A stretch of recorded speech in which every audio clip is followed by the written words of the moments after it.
Hi, this is Pat Ray from Pat's here today talking about substance abuse and anger management.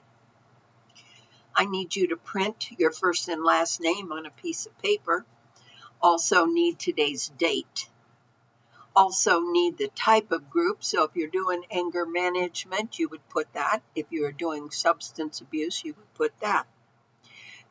The topic today is negative thinking patterns to avoid. The reason I'm combining this today is that negative thinking patterns lead to abusing substances, also lead to behaviors that causes trouble, and also leads to emotional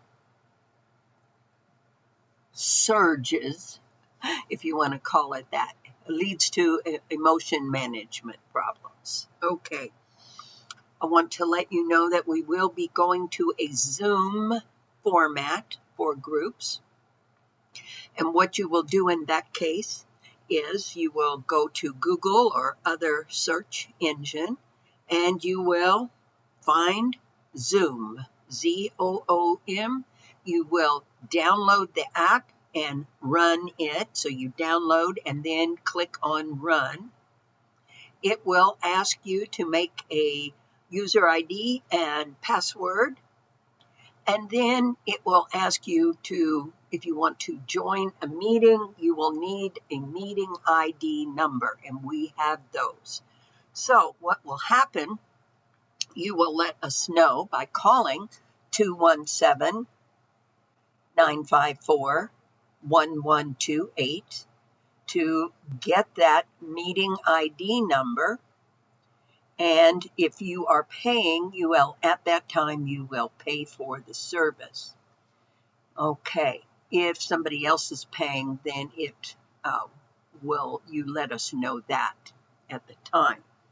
So there will be group meetings on Tuesdays and Thursdays. Tuesday mornings at 11, Tuesday evenings at 5, Thursday mornings at 11, and Thursday mornings at 5. Okay, that's for substance abuse. Okay, so today we're talking about negative thinking patterns and what to do instead. So some of the common patterns that we get into are what we call negative rumination. Rumination, it's when you ruminate. It's when you go over and over and over the same things in your head and you can't quite let it go.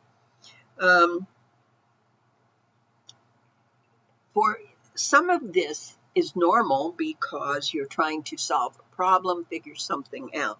But when it becomes negative, and excessive and repetitive, then it's a problem. So we get stuck and we keep spinning our wheels without making any progress.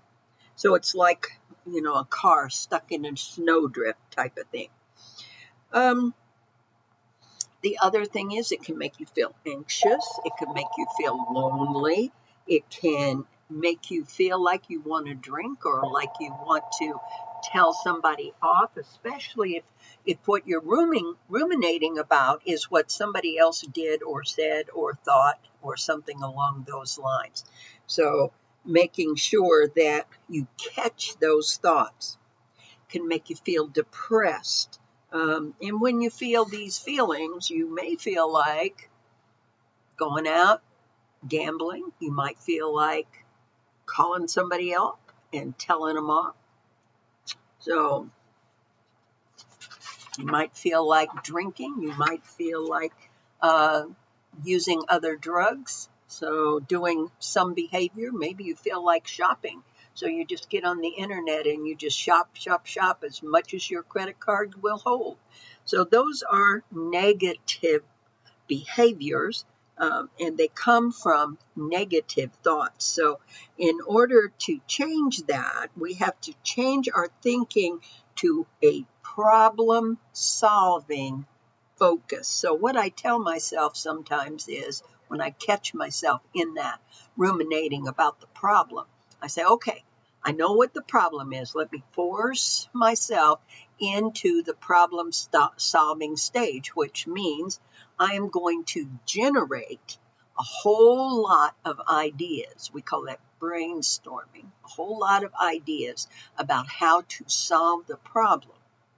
And once I get there, once I get my list made, then, and I'm talking about anything that comes to mind, then I go back and I circle anyone that I think might work.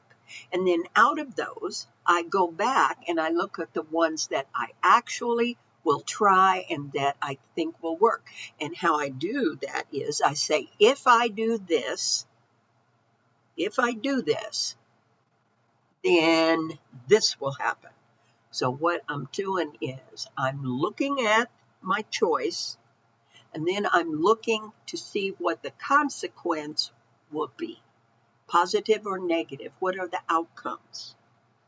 So again, brainstorm, choose the ones that might work, then go back, pare that list down to the ones that you think will work and that you will try, and then do the if-then. If I do this, then this will happen. Okay? So getting out of the ruminating, out of that spinning thought cycle. All right. There's another one that we often get caught up in, and that's overthinking. You go over and over and over the choices in your mind. You try to imagine every possible outcome and everything that could happen in the future to make sure that you make the perfect choice. Now, your focus is on avoiding mistakes and risk. You don't want to take any risk. The problem is that with overthinking is that you attempt to control what isn't controllable. We can't read into the future. We don't have a magic 8-ball that we can spin around and look and there's the answer on the bottom. With most choices, there are always unknowns. For example, when you choose a partner in life, you don't know what situations the two of you will face, and you can't possibly know how you or your partner might react to the situation. So overthinking can only take away the joy in life. So what to do instead? Limit the time you spend thinking about the decision before acting. Give yourself a deadline to decide, even if it's uncomfortable. Only allow yourself to research a few alternate options, not everyone. Don't be so hard on yourself. You're only a human. You might make a mistake, okay? And you can learn from it. It's not the end of the world. Overthinking results again in anxiety. So we would have to practice some stress management, like taking a walk, meditating, breathing, right? Anxiety and stress produce a desire to either use substances, eat too much food, we find ourselves being short-tempered and cussing people out. Those things are not helpful. So limit yourself. Set a deadline. Here's another big one. You might find yourself being a cynic. It's cynical hostility. This is a way of thinking and reacting that is characterized by an angry mistrust of other people. You see other people as threats. They might cheat you. They might take advantage of you. They might let you down. They might deceive you or otherwise cause you harm. So cynical hostility involves interpreting other people's behavior in the worst ways. Okay. You may think that driver in front of you is deliberately going slow to frustrate you, even though he doesn't know you, could care less, and is involved in his own world. So we know that people who continue to carry hostility will develop heart problems. That's right. It's bad for you, causes heart disease. What to do instead? Try to get some distance from your judging thoughts. Notice when you begin to think distrustfully and deliberately think of alternative ways of seeing the situation. When you are able to get rid of those toxic motives that you think other people are having, you begin to feel better. Notice how your own behavior may be what's actually pushing people or causing them to act negatively toward you. Now, those are only a few things. Self-awareness is the key, is one of the big keys to success, and we have talked about that before. And if you are able to be aware of what your thoughts are, you will be less likely to get frustrated, angry, and stressed out. You will also be less likely to want to use or abuse substances. Okay?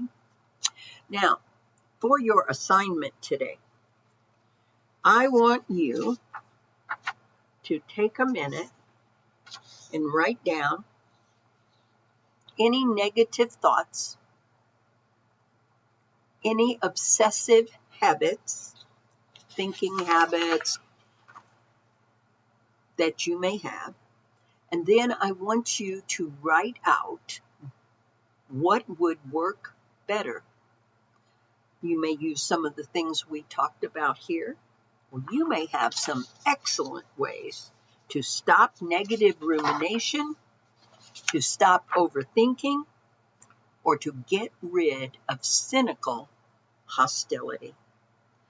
Most of the things, the awful, terrible, catastrophe, I can't say that word, happenings were all in my head. They never really happened. Thinking is the problem. Check your thinking. If it is not helpful, change the thinking, change the statement, change the story in your head. Okay, in order to get full credit, I need that progress note. I need to be able to read it. So take a picture of it, make sure it's clear, and then send it to me at pat@changeisachoice.org or text it to me at 217-766-9132. Have a great day. Bye-bye.